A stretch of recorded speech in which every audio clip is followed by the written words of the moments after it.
Cerita pertama dari gue ya. Gue tuh punya kebiasaan, kalau gue tidur itu nggak bisa kalau nggak di kamar gue sendiri. Mau hotel senyaman apapun, gue staycation sama keluarga gue atau nginep ke rumah temen, gue nggak akan bisa tidur. Gue nggak tahu itu kebiasaan baik atau buruk, tapi karena kebiasaan gue ini, ada satu kejadian yang bikin gue ketemu dengan hal-hal mistis.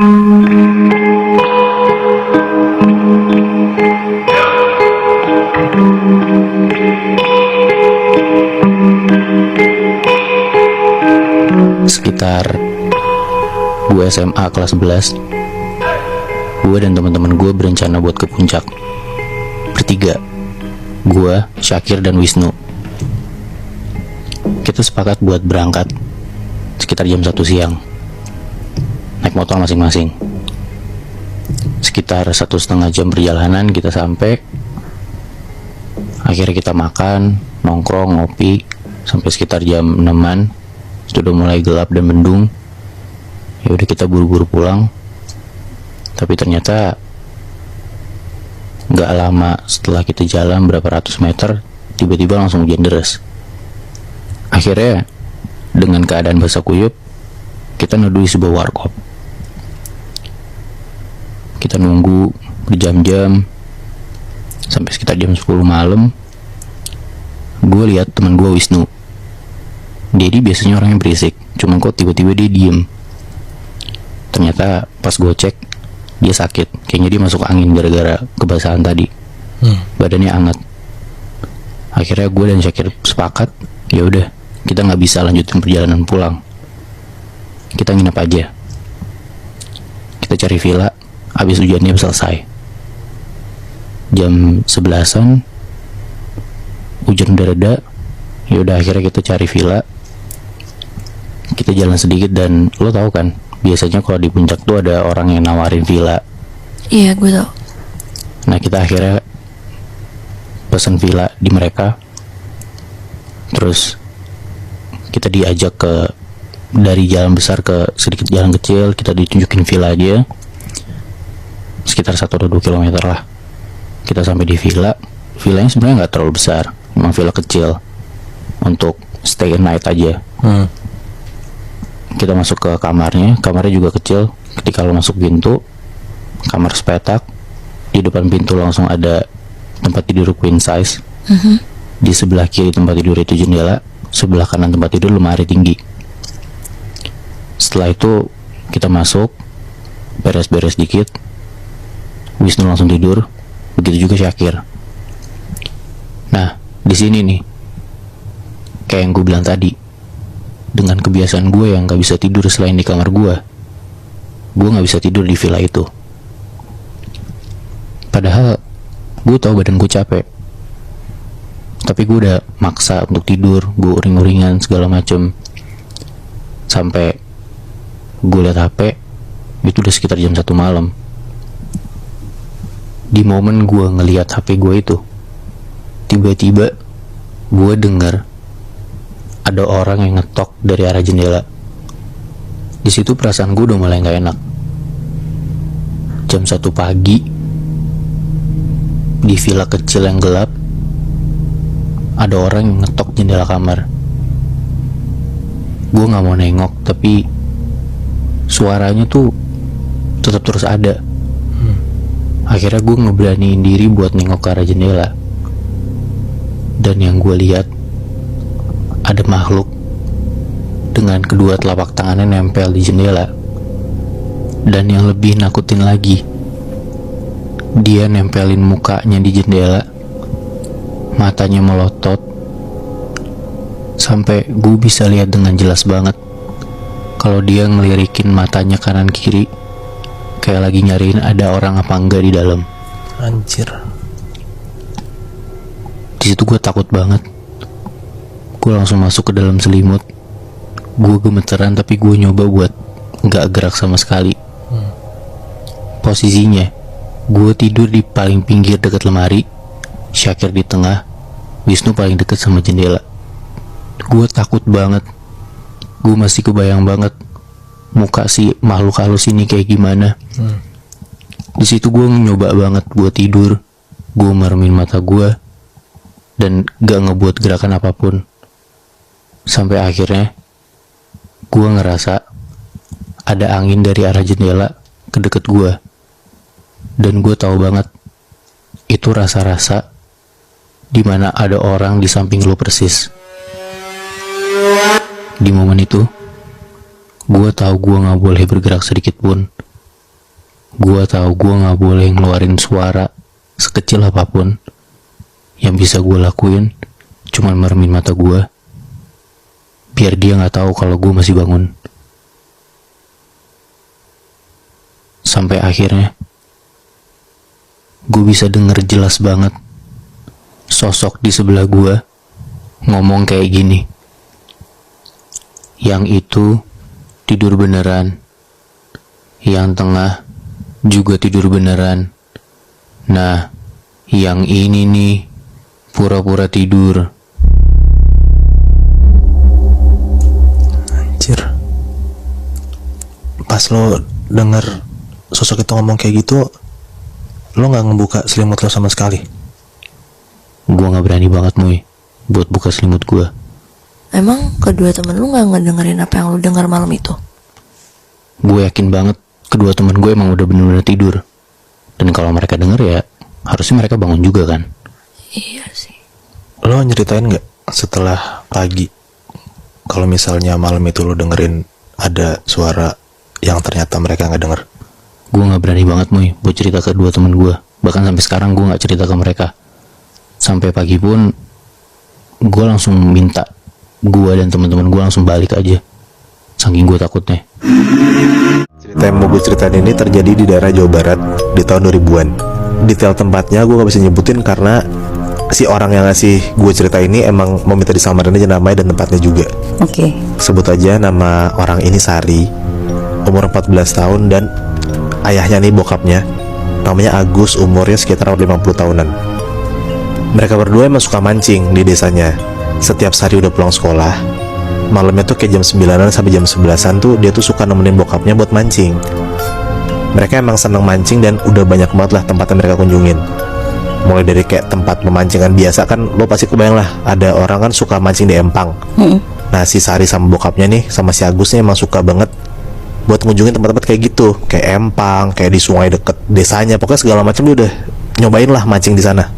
Dan mereka berdua tuh selalu dapat lumayan hasil memancingnya ini, karena dia kan orang desa nih, satu keluarga orang desa kan. Jadi emang mata pencarian pokoknya mereka tuh keluarga ini adalah mancing. Makanya mereka selalu semangat lah buat mancing sekalian dapat uang banyak juga. Nah ada di satu hari, Sari dan Agus ini lagi nyiapin alat pancingnya kayak biasa. Mereka ini di hari ini rencananya mancing tuh di pinggir sungai dekat desanya juga. Alat pancing dan semua peralatan mancing itu udah disiapin. Jam 9-an malam, Sari sama Agus jalan kaki lah ke tempat yang dituju. Pas sudah sampai di sungai itu, Sari dan bokapnya, si Agus ini, langsung siapin tuh kayak semuanya dan standby lah buat duduk di sebelah sungai di tempat mereka mancing. Beres masang umpan, langsung lah mereka ngelempar kail pancingannya ke arah titik target pancingannya. Ternyata gak butuh waktu lama, si Sari dan Agus ini buat dapetin si ikan ini. Kayak si umpan tuh gampang banget lah dimakan sama target ikannya ini. Kayak tiba-tiba banyak banget ikan yang nyamperin kail mereka di malam itu. Nah gak biasanya nih si Sari sama si Agus ngalamin kejadian kayak gitu. Karena yang udah-udah, biasa tuh mereka butuh waktu 15 menit baru tuh kailnya tuh kayak dimakan sama ikannya. Agak lama lah ya. Dan itu pun juga udah nunggu 15 menit, kayak ikannya tuh kecil gitu, gak banyak. Nah ini di malam ini bener-bener gak ada 1 menit Bi. Nah tiba-tiba mereka tuh ngerasa kayak panjangan mereka tuh kayak ditarik sama ikan yang gede banget gitu. Mereka bener-bener harus susah payah banget nariknya biar pancingan tuh gak lepas. Jadi kayak adu-aduan gitu loh. Iya. Pas ditarik sama bokapnya Sari, makin deket si ikannya ini, Sari dan bokap itu ngeliat kalau yang nyangkut di kaitan pancingnya itu kayaknya tuh kayak bukan ikan. Soalnya kayak lama-lama kan ditarik tuh sama bokapnya, diputer-puter pancingannya. Makin ngedeket mereka ngeliat ternyata tuh kayak ada bulu-bulu hitam gede gitu. Dan mereka yakin kayak itu bukan ikan. Pas udah mau deket sama mereka, kayak kasarannya tinggal ditarik ke atas gitulah si pancingannya. Tiba-tiba pancingan mereka tuh langsung enteng. Pas ditarik kosong, kayak umpannya tuh lepas gitu loh. Sama si sosok yang gak tahu apa, atau ikan atau apa gue gak tahu lah. Sari dan Agus langsung bingung kayak, mereka saling nanya gitu loh, kayak yang tadi mereka tarik tuh apa, karena ini berat banget dan tiba-tiba lepas gitu aja. Dan pas mereka berdua lagi ngobrol, tiba-tiba dari dalam sungai itu kayak airnya tuh gerak-gerak sendiri, kayak ada sesuatu yang mau keluar gitu loh. Kalau misalnya ada kayak ikan gede kan airnya tiba-tiba gerak gitu kan. Pas mereka lagi perhatiin ke arah itu, ke arah aliran sungai yang tiba-tiba gerak itu, pas mereka lagi merhatiin, tiba-tiba Nat, ada sosok genderuwo keluar dari sungai. Buset. Bener-bener genderuwo yang katanya tuh gede banget. Gede tuh kayak 3 kali lebih gede daripada badan orang dewasa. Mata tuh merah, dan sosok itu tuh lagi ngeliatin Sari dan Agus di tengah sungai gitu tuh. Karena ketakutan banget, akhirnya Sari dan Agus langsung lah lari kencang buat pulang ke rumahnya, buat balik tuh ke rumahnya mereka. Di situ mereka berdua tuh bener-bener takut banget Nat. Karena untuk pertama kalinya mereka tuh ngelihat kayak ada sosok genderuwo gede banget di depan mata mereka berdua sendiri. Mereka langsung lah sampai rumah cerita tuh ke nyokapnya Sari yang emang lagi jagain rumah, nggak ikut mancing. Nyokapnya Sari kaget banget denger suami dan anaknya ngelihat sosok genderuwo gede banget di depan mata mereka. Langsung lah mereka disuruh wudhu dan sholat lah sama nyokapnya si Sari ini. Sekitar jam 10-an, pas Sari lagi sholat, dia tuh berasa banget di belakang dia tuh kayak ada orang lagi ngeliatin. Kayak walaupun lo lagi sholat tuh khusyuk banget, tapi tetap aja kan kalau misalnya ada sesuatu deket lo pasti berasa gitu. Iya benar. Nah si Sari ini lama-lama sholatnya gak khusyuk karena udah parno banget sama kejadian yang tadi malam di sungai. Pas lagi sholat, bukannya si Sari ini makin khusyuk dan ngeberesin sholatnya, ternyata pas lagi ruku dia tuh malah lirik-lirik ke belakang badan dia gitu pas lagi ruku. Dan bener aja Nat, pas Sari lagi ngelirik-lirik ke belakang sambil ruku, dia tuh ngelihat ada genderuwo yang tadi di sungai tuh sekarang ada di belakang dia, berdiri di belakangnya pas lagi sholat. Bener-bener setengah kamar Sari tuh keisi sama badan genderuwo itu doang Nat. Karena kan tadi gue bilang pas si Sari ngelihat sama bokapnya yang di sungai itu, badan si genderuwo itu kan 3 kali lebih gede dibanding badan orang dewasa kan. Jadi tuh setengah kamar Sari tuh kemakan sama badan genderuwo ini doang. Akhirnya Sari tuh nggak ngelarin sholatnya, dia tuh langsung lari keluar kamar dan ke kamar orang tuanya sambil nangis. Akhirnya di malam itu Sari tuh tidurlah bertiga di kamar orang tuanya. Nah alhamdulillahnya banget itu hari terakhir dia ngeliat si sosok genderuwo itu. Karena setelah kejadian itu dia nggak pernah lagi lah diganggu ataupun ngeliat sosok genderuwo. Pun dia lagi mancing pun juga untungnya udah nggak ada sosok apa-apa lagi. Anjir aneh banget, tapi si genderuwo ini dia tuh menunggunya berarti di sungai itu. Bisa jadi. Wah anjir. Terus tujuannya apa ya kira-kira si genderuwo ini? Gue juga sebenarnya nggak tahu sih Nat, apa mungkin menurut gue si Sari sama Agus lagi apa saja kali ngeliat sosok genderuwo kayak gitu. Karena kan dia yang tadi gue bilang dia udah suka mancing kemana-mana gitu loh Nat, dan dia tuh nggak pernah sama sekali gangguin sama sosok apapun itu. Nah mungkin malam itu lagi apa saja si sosok penunggu sungai ini, which is genderuwo itu keluar nampakin diri dia ke mereka. Ngomongin sarang setan kan tadi Syabi tempatnya di tempat umum kan. Iya. Kalau gue ini sarang setannya di rumah eyang gue sendiri. Oke. Rumah eyang gue tuh banyak banget setannya. Dan emang orang rumah juga tahu gitu di situ banyak setannya. Jadi kenapa rumah eyang gue tuh bisa banyak setannya tuh karena usut punya usut. Dulu tuh sempet eyang gue sama kakak-kakaknya tuh sempet berantem masalah pembagian warisan. Nah, bentuk warisannya tuh yaitu rumah yang akhirnya eyang gue dapetin. Karena kakak-kakaknya nggak terima, akhirnya tuh dikirimin lah sesuatu ke rumah itu yang berujung ya jadi banyak setannya. Anjrit. Yang dimana di situ setannya bertahun-tahun menetap di situ dan sampai sekarang beranak pinak gitu. Jadi makin banyak. Anjing. What? Nah, jadi waktu itu sempat nyokap gue cerita pas dia SMA, berarti itu sekitar tahun 96-97an. Waktu itu nyokap gue lagi di kamarnya sendiri. Dia lagi belajar. Kamarnya dia itu posisinya tuh meja belajarnya tuh ngadep ke jendela yang dimana jendelanya tuh langsung ke luar ngeliatnya. Di saat nyokap gue lagi belajar, di tengah-tengah dia belajar tuh tiba-tiba dia ngerasa dia tuh ngedengar suara kayak suara ketokan gitu loh, kayak duk duk duk dari jendela di depan nyokap gua kan. Di situ dia berhenti belajar dan dia ngecek, dia ngelihat ke jendela itu dan yang nyokap gua lihat nggak ada apa-apa. Akhirnya di situ nyokap gua lanjut lagi belajar sampai akhirnya untuk kedua kalinya nyokap gue tuh ngedengerin suara yang sama, duk duk duk. Nyokap gue berhenti belajar lagi. Di situ dia diem. Di situ dia ngeliat lagi ke arah jendela itu. Dia nggak ngeliat apa-apa sampai akhirnya dia tuh ngeliat di ujung jendela gitu Bimuy, kayak ada warna putih. Dan ternyata tuh itu yang nyokap gue lihat tuh katanya kain putih. Kain putih. Iya. Oke. Ini dari luar jendela kan? Iya, jadi kain putihnya tuh dari luar jendela. Hah. Di situ nyokap gue langsung merem, ketakutan. Dia berdoa sampai akhirnya nggak lama dia selesai berdoa dan dia nyoba untuk buka matanya. Dia udah nggak dengar suara itu lagi dan yang tadinya dia lihat kain putih itu udah nggak ada. Oke. Oh, hilang tiba-tiba. Hilang tiba-tiba. Nah, akhirnya di situ nyokap gue buru-buru untuk beresin bukunya. Dia masukin lah bukunya ke tasnya. Dengan posisi nyokap gue lagi ngeberesin bukunya, pasti dia agak nunduk dong. Iya. Nah, di saat dia lagi masukin buku-bukunya ke tasnya itu, dia nggak dengar lagi suara yang sama. Balik lagi. Duk, duk gitu. Oke. Dan dia tahu itu arahnya dari jendela itu kan. Di situ nyokap gue sempet diem bentar. Yang tadinya dia lagi masukin buku, dia diem. Terus ya dia nengok ke arah jendelanya. Dan yang dia lihat itu adalah ada pocong lagi Bangsat. ngetok-ngetokin kepalanya tuh ke jendela itu. Anjing. Sementara kan di jendela itu bawahnya nggak ada balkon, nggak ada apa-apa. Oke, itu di lantai 2 berarti. Iya, di lantai 2. Melayang berarti dia. Iya, melayang. Anjrit. Di situ nyokap gue langsung tanpa pikir panjang dia langsung cabut dari kamarnya, ya udah gitu. Nih beritanya dia ketakutan. Hah. Itu kejadiannya sama nyokap gue. Oke. Nah, dulu almarhum eyang gue semasa dia masih hidup, eyang gue tuh hobinya mancing. Oke. Dan semua alat-alat pancingannya tuh ditaruhnya tuh di gudang.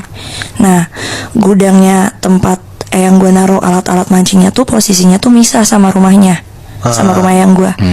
Jadi itu posisi gudangnya tuh di halaman belakang. Oke. Kayak satu ruangan sendiri gitu. Iya, satu ruangan sendiri, oke. gudangnya sendirilah.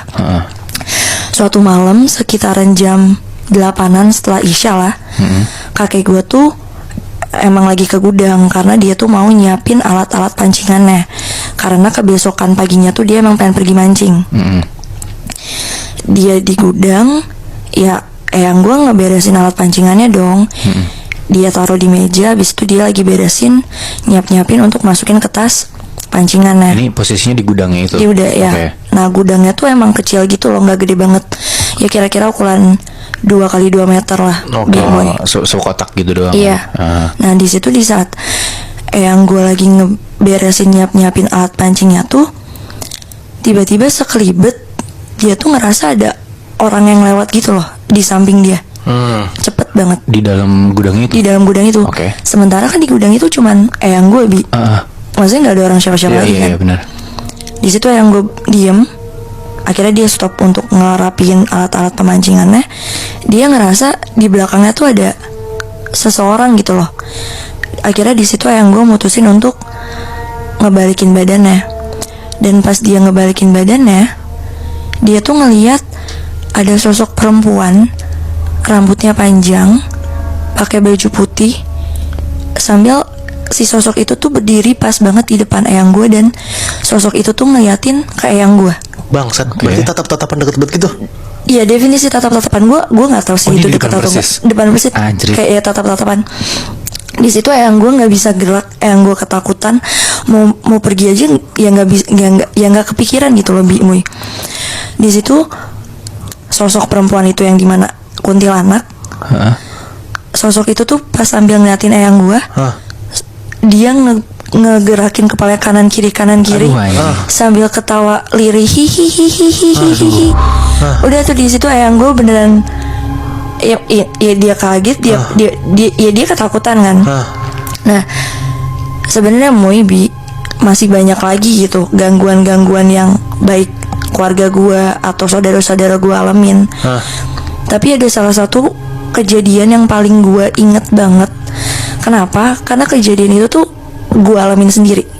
Oke. Kejadian ini tuh gue alamin pas gue masih SD. Jadi suatu saat waktu itu kan lagi libur sekolah kan. Posisi gue tinggalnya waktu itu masih di Jakarta. Jadi karena lagi liburan sekolah, ya udahlah akhirnya gue mutusin untuk liburan di rumah saudara gue yang dimana yaitu rumah eyang gue. Gue tuh di situ nginep selama kurang lebih ya semingguan lah.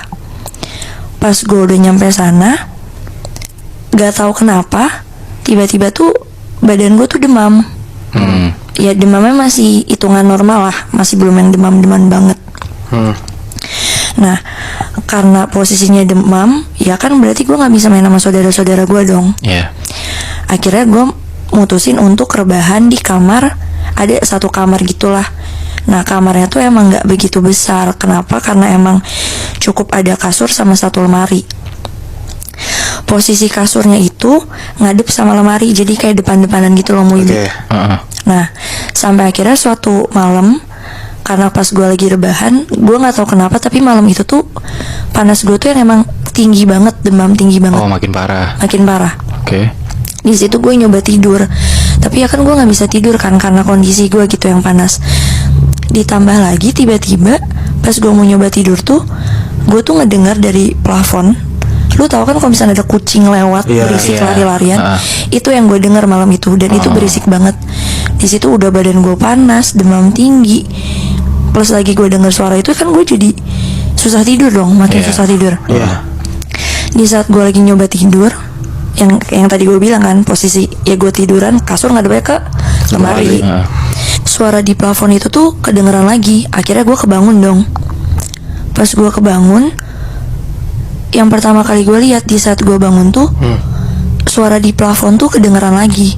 Akhirnya gue kebangun dong. Hal pertama yang gue lihat di saat gue bangun itu adalah di atas lemari depan kasur tidur gue tuh ada sosok laki-laki kurus sambil jongkok, telanjang, Anjing. ngeliatin ke gue. Di atas lemarinya? Di atas lemari ngeliatin ke gue, dan itu gue demi Allah gue ngeliat jelas banget. Anjir. Di situ gue ketakutan, gue nangis sekejar-kejarnya. Gue anak kecil, gue ketakutan.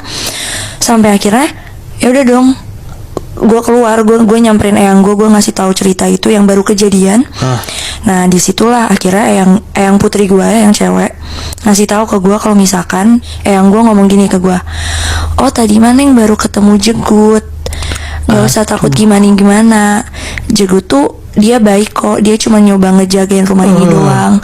Mungkin yang diliatin kenapa, karena kan yang lagi sakit, jadi siapa tahu Jegut mau jagain Neng.